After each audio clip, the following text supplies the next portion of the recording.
تفہیم القرآن سید ابوالعلا مودودی سورۃ الصف آیات 1 تا 9 حصہ اول اعوذ باللہ من الشیطان الرجیم بسم اللہ الرحمن الرحیم سبح للہ ما فی السماوات و ما فی الارض اللہ کی تسبیح کی ہے ہر اس چیز نے جو آسمانوں میں ہے اور زمین میں ہے وَهُوَ العزیز الحکیم اور وہ غالب اور حکیم ہے۔ تفسیر۔ یہ اس خطبے کی مختصر تمہید ہے۔ تشریح کے لیے ملاحظہ ہو تفہیم القرآن جلد پنجم تفسیر سورہ حدید حاشیہ 1 تا 2۔ کلام کا آغاز اس تمہید سے اس لیے کیا گیا ہے کہ آگے جو کچھ فرمایا جانے والا ہے اس کو سننے یا پڑھنے سے پہلے آدمی یہ بات اچھی طرح سمجھ لے کہ اللہ تعالیٰ بے نیاز اور اس سے بالا تر ہے کہ اس کی خدائی کا چلنا کسی کے ایمان اور کسی کی مدد اور قربانیوں پر موقوف ہو۔ وہ اگر ایمان لانے والوں کو ایمان میں خلوص اختیار کرنے کی تلقین کرتا ہے اور ان سے کہتا ہے کہ صداقت کا بول بالا کرنے کے لیے جان و مال سے جہاد کرو، تو یہ سب کچھ ان کے اپنے ہی بھلے کے لیے ہے، ورنہ اس کے ارادے اس کے اپنے ہی زور اور اس کی اپنی ہی تدبیر سے پورے ہو کر رہتے ہیں، خواہ کوئی بندہ ان کی تکمیل میں ذرہ برابر بھی سعی نہ کرے بلکہ ساری دنیا مل کر ان کی مزاحمت پر تل جائے۔ یا ایھا الذین آمنو اے لوگوں جو ایمان لائے ہو، لم تقولون ما لا تفعلون تم کیوں وہ بات کہتے ہو جو کرتے نہیں ہو، کبر مقتا عند اللہ ان تقولوا ما لا تفعلون اللہ کے نزدیک یہ سخت ناپسندیدہ حرکت ہے کہ تم کہو وہ بات جو کرتے نہیں ہو۔ تفسیر۔ اس اشارے کا ایک مدعا تو عام ہے جو اس کے الفاظ سے ظاہر ہو رہا ہے، اور ایک مدعا خاص ہے جو بعد والی آیت کو اس کے ساتھ ملا کر پڑھنے سے معلوم ہوتا ہے۔ پہلا مدعا یہ ہے کہ ایک سچے مسلمان کے قول اور عمل میں مطابقت ہونی چاہیے، جو کچھ کہے اسے کر کے دکھائے، اور کرنے کی نیت یا ہمت نہ ہو تو زبان سے بھی نہ نکالے۔ کہنا کچھ اور کرنا کچھ یہ انسان کی ان بدترین صفات میں سے ہے جو اللہ تعالیٰ کی نگاہ میں نہایت مبغوض ہیں، کجا کہ ایک ایسا شخص اس اخلاقی عیب میں مبتلا ہو جو اللہ پر ایمان رکھنے کا دعویٰ کرتا ہو۔ نبی صلی اللہ علیہ وآلہ وسلم نے تصریح فرمائی ہے کہ کسی شخص میں اس صفت کا پایا جانا ان علامات میں سے ہے جو ظاہر کرتی ہیں کہ وہ مومن نہیں بلکہ منافق ہے۔ ایک حدیث میں ہے کہ آپ صلی اللہ علیہ وآلہ وسلم نے فرمایا، منافق کی 3 نشانیاں ہیں، اگرچہ وہ نماز پڑھتا ہو اور روزہ رکھتا ہو اور مسلمان ہونے کا دعویٰ کرتا ہو۔ یہ کہ جب بولے تو جھوٹ بولے، اور جب وعدہ کرے تو اس کی خلاف ورزی کرے، اور جب کوئی امانت اس کے سپرد کی جائے تو اس میں خیانت کر گزرے۔ ایک اور حدیث میں آپ صلی اللہ علیہ وآلہ وسلم کا ارشاد ہے، 4 صفتیں ایسی ہیں کہ جس شخص میں وہ چاروں پائی جائیں وہ خالص منافق ہے، اور جس میں کوئی ایک صفت ان میں سے پائی جائے اس کے اندر نفاق کی ایک خصلت ہے جب تک کہ وہ اسے چھوڑ نہ دے۔ یہ کہ جب امانت اس کے سپرد کی جائے تو اس میں خیانت کرے، اور جب بولے تو جھوٹ بولے، اور جب عہد کرے تو اس کی خلاف ورزی کرے، اور جب لڑے تو اخلاق و دیانت کی حدیں توڑ ڈالے۔ فقہائے اسلام کا اس بات پر قریب اتفاق ہے کہ کوئی شخص اگر اللہ تعالیٰ سے کوئی عہد کرے، مثلاً کسی چیز کی نظر مانے یا بندوں سے کوئی معاہدہ کرے یا کسی سے کوئی وعدہ کرے تو اسے وفا کرنا لازم ہے، الا یہ کہ وہ کام بجائے خود گناہ ہو جس کا اس نے عہد یا وعدہ کیا ہو، اور گناہ ہونے کی صورت میں وہ فعل تو نہیں کرنا چاہیے جس کا عہد یا وعدہ کیا گیا ہے، لیکن اس کی پابندی سے آزاد ہونے کے لیے کفارہ یمین ادا کرنا چاہیے جو سورہ مائدہ کی آیت 79 میں بیان کیا گیا ہے۔ یہ تو ہے ان آیات کا عام مدعا۔ رہا وہ خاص مدعا جس کے لیے اس موقع پر یہ آیات ارشاد فرمائی گئی ہیں، تو وہ بعد والی آیت کو ان سے ملا کر پڑھنے سے معلوم ہوتا ہے۔ مقصود ان لوگوں کو ملامت کرنا ہے جو اسلام کے لیے سرفروشی و جاں بازی کے لمبے چوڑے وعدے کرتے ہیں، مگر جب آزمائش کا وقت آتا ہے تو بھاگ نکلتے ہیں۔ ضعیف الایمان لوگوں کی اس کمزوری پر قرآن مجید میں کئی جگہ گرفت کی گئی ہے۔ مثلاً سورہ نساء آیت 77 میں فرمایا، تم نے ان لوگوں کو بھی دیکھا ہے جن سے کہا گیا تھا کہ اپنے ہاتھ روکے رکھو اور نماز قائم کرو اور زکوٰۃ دو۔ اب جو انہیں لڑائی کا حکم دیا گیا تو ان میں سے ایک فریق کا حال یہ ہے کہ لوگوں سے ایسا ڈر رہے ہیں جیسا خدا سے ڈرنا چاہیے یا اس سے بھی کچھ بڑھ کر۔ کہتے ہیں کہ خدایا یہ ہم پر لڑائی کا حکم کیوں لکھ دیا گیا؟ کیوں نہ ہمیں ابھی کچھ مہلت دی گئی؟ اور سورہ محمد صلی اللہ علیہ وآلہ وسلم آیت 20 میں فرمایا، جو لوگ ایمان لائے ہیں وہ کہہ رہے ہیں کہ کوئی صورت کیوں نہیں نازل کی جاتی جس میں جنگ کا حکم دیا جائے، مگر جب ایک محکم صورت نازل کر دی گئی جس میں جنگ کا ذکر تھا تو تم نے دیکھا کہ جن کے دلوں میں بیماری ہے وہ تمہاری طرف اس طرح دیکھ رہے ہیں جیسے کسی پر موت چھا گئی ہو۔ جنگ احد کے موقع پر یہ کمزوریاں خاص طور پر نمایاں ہو کر سامنے آئیں، جن کی طرف سورہ آل عمران میں 13ویں رکوع سے 17ویں رکوع تک مسلسل اشارات کیے گئے ہیں۔ مفسرین نے ان آیات کی شان نزول میں ان کمزوریوں کی مختلف صورتیں بیان کی ہیں جن پر یہاں گرفت کی گئی ہے۔ ابن عباس رضی اللہ عنہ فرماتے ہیں کہ جہاد فرض ہونے سے پہلے مسلمانوں میں کچھ لوگ تھے جو کہتے تھے کہ کاش ہمیں وہ عمل معلوم ہو جائے جو اللہ کو سب سے زیادہ محبوب ہے تو ہم وہی کریں، مگر جب بتایا گیا کہ وہ عمل ہے جہاد تو ان پر اپنی اس بات کو پورا کرنا بہت شاق ہو گیا۔ مقاتل بن حیان کہتے ہیں کہ احد کی جنگ میں ان لوگوں کو آزمائش سے سابقہ پیش آیا اور یہ حضور صلی اللہ علیہ وآلہ وسلم کو چھوڑ کر بھاگ نکلے۔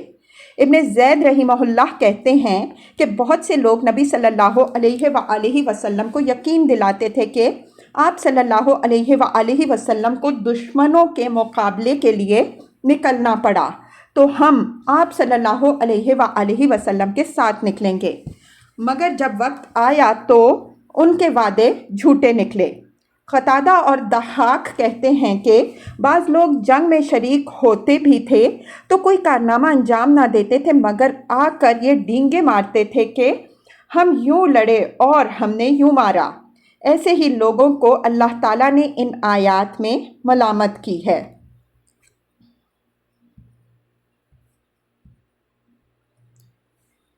ان اللہ یحب الذین یقاتلون فی سبیلہ کأنہم بنیان مرصوص۔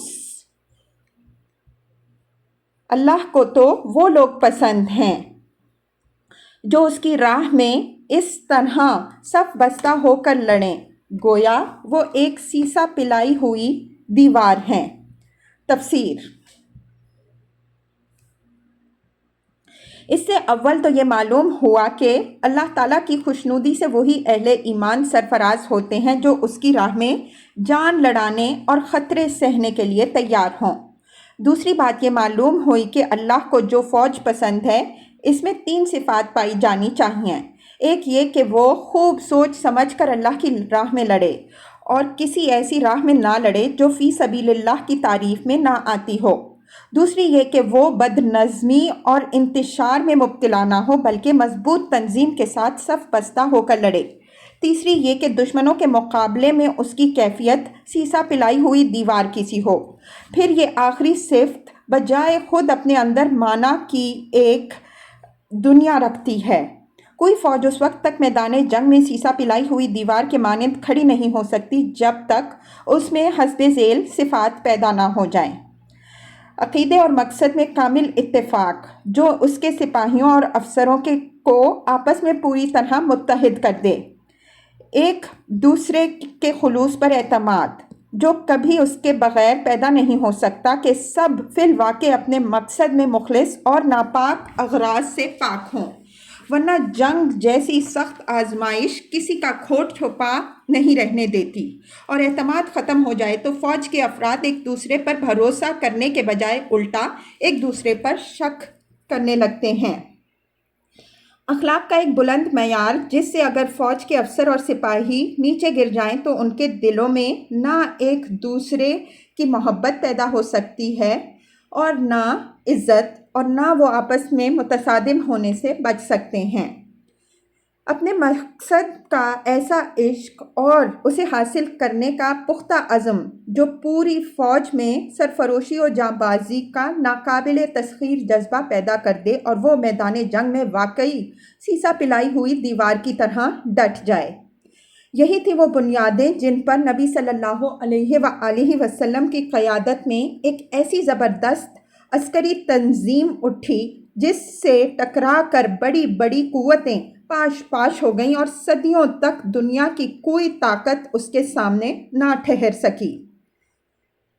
وَإِذْ قَالَ مُوسَىٰ لِقَوْمِهِ، اور یاد کرو جب موسیٰ علیہ السلام کی وہ بات جو اس نے اپنی قوم سے کہی، یا قومی لما تؤذوننی، اے میری قوم کے لوگوں تم کیوں مجھے اذیت دیتے ہو، وَقَدْ تَعْلَمُونَ أَنِّي رَسُولُ اللَّهِ إِلَيْكُمْ، حالانکہ تم خوب جانتے ہو کہ میں تمہاری طرف اللہ کا رسول بھیجا ہوا ہوں۔ تفسیر۔ قرآن مجید میں متعدد مقامات پر بڑی تفصیل کے ساتھ بتایا گیا ہے کہ بنی اسرائیل نے حضرت موسیٰ علیہ السلام کو اللہ کا نبی اور اپنا محسن جاننے کے باوجود کس کس طرح تنگ کیا اور کیسی کیسی بے وفائیاں ان کے ساتھ کیں۔ مثال کے طور پر ملاحظہ ہو سورہ البقرہ آیات 51، 55، 60، 67 تا 71، سورہ النساء 153، المائدہ 20 تا 26، اعراف 138، 141 تا 148، 151، طٰہٰ 88 تا 98۔ بائبل میں خود یہودیوں کی اپنی بیان کردہ تاریخ بھی اس قسم کے واقعات سے لبریز ہے۔ صرف بطور نمونہ چند واقعات کے لیے دیکھیے۔ خروج 5، 20 تا 21، 14، 11 تا 12، 16، 2 تا 3، 17، 3 تا 4، گنتی 11، 1 تا 15، 14، 1 تا 10، 16 مکمل، 20، 1 تا 5۔ یہاں ان واقعات کی طرف اشارہ مسلمانوں کو خبردار کرنے کے لیے کیا جا رہا ہے کہ وہ اپنے نبی کے ساتھ وہ روش اختیار نہ کریں جو بنی اسرائیل نے اپنے نبی کے ساتھ اختیار کی تھی، ورنہ وہ اس انجام سے دوچار ہوئے بغیر نہیں رہ سکتے جس سے بنی اسرائیل دوچار ہوئے۔ فَلَمَّا زَاغُوا أَزَاغَ اللَّهُ قُلُوبَهُمْ، پھر جب انہوں نے ٹیڑھ اختیار کی تو اللہ نے ان کے دل ٹیڑھے کر دیے۔ وَاللَّهُ لَا يَهْدِي الْقَوْمَ الْفَاسِقِينَ، اللہ فاسقوں کو ہدایت نہیں دیتا۔ تفسیر۔ یعنی اللہ تعالیٰ کا یہ طریقہ نہیں ہے کہ جو لوگ خود ٹیڑھی راہ چلنا چاہیں انہیں وہ خواہ مخواہ سیدھی راہ چلائے، اور جو لوگ اس کی نافرمانی پر تلے ہوئے ہوں ان کو زبردستی ہدایت سے سرفراز فرمائے۔ اس سے یہ بات خود بخود واضح ہو گئی کہ کسی شخص یا قوم کی گمراہی کا آغاز اللہ تعالیٰ کی طرف سے نہیں ہوتا بلکہ خود اس شخص یا قوم کی طرف سے ہوتا ہے۔ البتہ اللہ کا قانون یہ ہے کہ جو گمراہی پسند کرے وہ اس کے لیے راست روی کے نہیں بلکہ گمراہی کے اسباب ہی فراہم کرتا ہے تاکہ جن جن راہوں میں وہ بھٹکنا چاہے بھٹکتا چلا جائے۔ اللہ نے انسان کو انتخاب کی آزادی، فریڈم آف چوائس عطا فرمائی ہے۔ اس کے بعد یہ فیصلہ کرنا ہر انسان کا اور انسانوں کے ہر گروہ کا اپنا کام ہے کہ وہ اپنے رب کی اطاعت کرنا چاہتا ہے یا نہیں، اور راہ راست پسند کرتا ہے یا ٹیڑھے راستوں میں سے کسی پر جانا چاہتا ہے۔ اس انتخاب میں کوئی جبر اللہ تعالیٰ کی طرف سے نہیں ہے۔ اگر کوئی اطاعت اور ہدایت کی راہ منتخب کرے تو اللہ اسے جبراً گمراہی و نافرمانی کی طرف نہیں دھکیلتا، اور اگر کسی کا فیصلہ یہ ہو کہ اسے نافرمانی ہی کرنی چاہیے اور راہ راست اختیار نہیں کرنی چاہیے تو اللہ کا یہ طریقہ بھی نہیں ہے کہ اسے مجبور کر کے طاعت و ہدایت کی راہ پر لائے، لیکن یہ بجائے خود ایک حقیقت ہے کہ جو شخص جس راستے کو بھی اپنے لیے منتخب کرے اس پر وہ عملاً ایک قدم بھی نہیں چل سکتا جب تک اللہ اس کے لیے وہ اسباب و ذرائع فراہم اور وہ حالات پیدا نہ کر دے جو اس پر چلنے کے لیے درکار ہوتے ہیں۔ یہی اللہ کی وہ توفیق ہے جس پر انسان کی ہر سعی کے نتیجہ خیز ہونے کا انحصار ہے۔ اب اگر کوئی شخص بھلائی کی توفیق سرے سے چاہتا ہی نہیں ہے بلکہ الٹی برائی کی توفیق چاہتا ہے تو اس کو وہی ملتی ہے، اور جب اسے برائی کی توفیق ملتی ہے تو اسی کے مطابق اس کی ذہنیت کا سانچہ ٹیڑھا اور اس کی سعی و عمل کا راستہ کج ہوتا چلا جاتا ہے، یہاں تک کہ رفتہ رفتہ اس کے اندر سے بھلائی کو قبول کرنے کی صلاحیت بالکل ختم ہو کر رہ جاتی ہے۔ یہی معنی ہے اس ارشاد کے کہ جب انہوں نے ٹیڑھ اختیار کی تو اللہ نے ان کے دل ٹیڑھے کر دیے۔ اس حالت میں یہ بات اللہ کے قانون کے خلاف ہے کہ جو خود گمراہی چاہتا ہے اور گمراہی کی طلب میں سرگرم ہے اور اسی میں آگے بڑھنے کے لیے اپنی ساری فکر و سعی صرف کر رہا ہے، اسے جبراً ہدایت کی طرف موڑ دیا جائے، کیونکہ ایسا کرنا اس آزمائش اور امتحان کے منشا کو فوت کر دے گا جس کے لیے دنیا میں انسان کو انتخاب کی آزادی دی گئی ہے۔ اور اس طرح کی ہدایت پا کر اگر آدمی سیدھا چلے تو کوئی معقول وجہ نہیں ہے کہ اس پر وہ کسی اجر اور جزائے خیر کا مستحق ہو، بلکہ اس صورت میں تو جسے زبردستی ہدایت نہ ملی ہو، اس بنا پر وہ گمراہی میں پڑا رہ گیا ہو، وہ بھی کسی سزا کا مستحق نہیں ہونا چاہیے، کیونکہ پھر تو اس کے گمراہ رہنے کی ذمہ داری اللہ تعالیٰ پر آ جاتی ہے، اور وہ آخرت میں باز پرس کے موقع پر یہ حجت پیش کر سکتا ہے کہ جب آپ کے ہاں زبردستی ہدایت دینے کا قاعدہ موجود تھا تو آپ نے مجھے اس عنایت سے کیوں محروم رکھا۔ یہی مطلب ہے اس ارشاد کا کہ اللہ فاسقوں کو ہدایت نہیں دیتا، یعنی جن لوگوں نے اپنے لیے خود فسق و نافرمانی کی راہ انتخاب کر لی ہے ان کو وہ اطاعت و فرما برداری کی راہ چلنے کی توفیق نہیں دیا کرتا۔